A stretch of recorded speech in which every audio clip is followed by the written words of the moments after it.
The magnificent St. Vitus Cathedral was founded in 1344 on the site of the original Romanesque rotunda. This Gothic cathedral is a spiritual symbol of the Czech state that took nearly 600 years to finish being constructed. It was completed only in 1929 and is a vital part of the history of Prague Castle. Its grand interiors boast a range of wonders, including the beautifully decorated St. Wenceslas Chapel with the tomb of St. Wenceslas, the crypt where many Czech kings are buried, and the crown chamber, home to the crown jewels. There's much to admire in the Royal St. Vitus Cathedral, especially the beautiful stained glass windows. Look out for the one by famous Czech painter Alfons Mucha located in the third chapel on the left-hand side.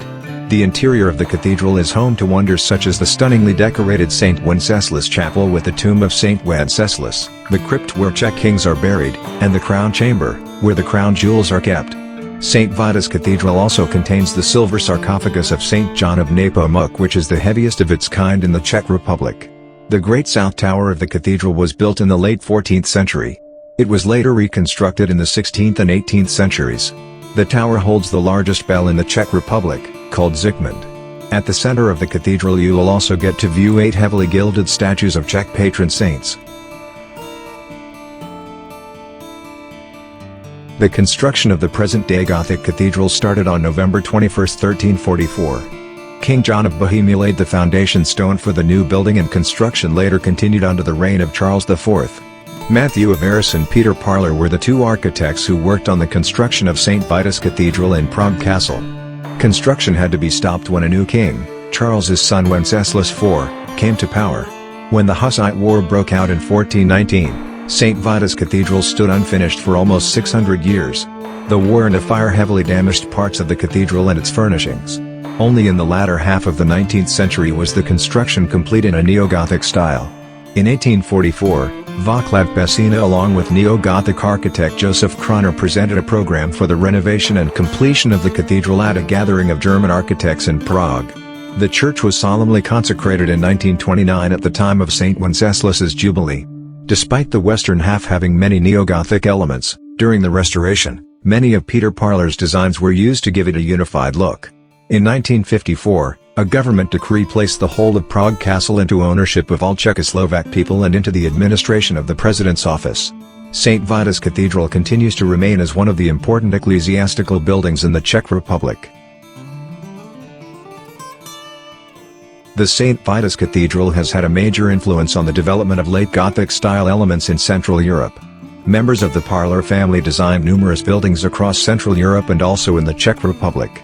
The Gothic styles of Slovenia, Austria, northern Croatia, and southern Germany were all tremendously influenced by the Parler family's design.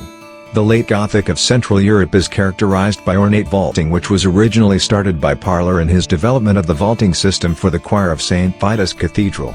Scholars also speculate that the St. Vitus Cathedral also influenced the development of English Gothic. St. Vitus Cathedral is a stunning example of Gothic architecture.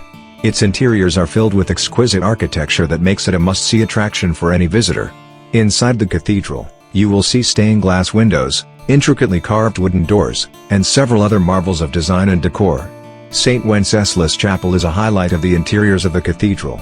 The interior of the cathedral also houses the crown jewels and the royal tombs, but these are not accessible to visitors at all times. You will also find the Wallenstein Chapel inside the St. Vitus Cathedral that has the worn grave slabs of cathedral architects Matthias of Arras and Peter Parler. The Royal Oratory, a fancy balcony with ribbed vaulting carved to look like tree branches, is also visible to visitors inside the cathedral.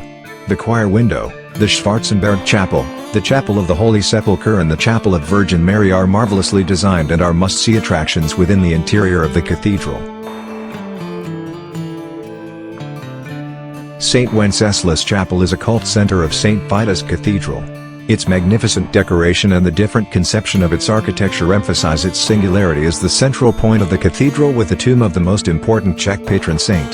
The facing of the walls, consisting of precious stones, and the wall paintings of the Passion Cycle are parts of the original 14th century decoration of the chapel.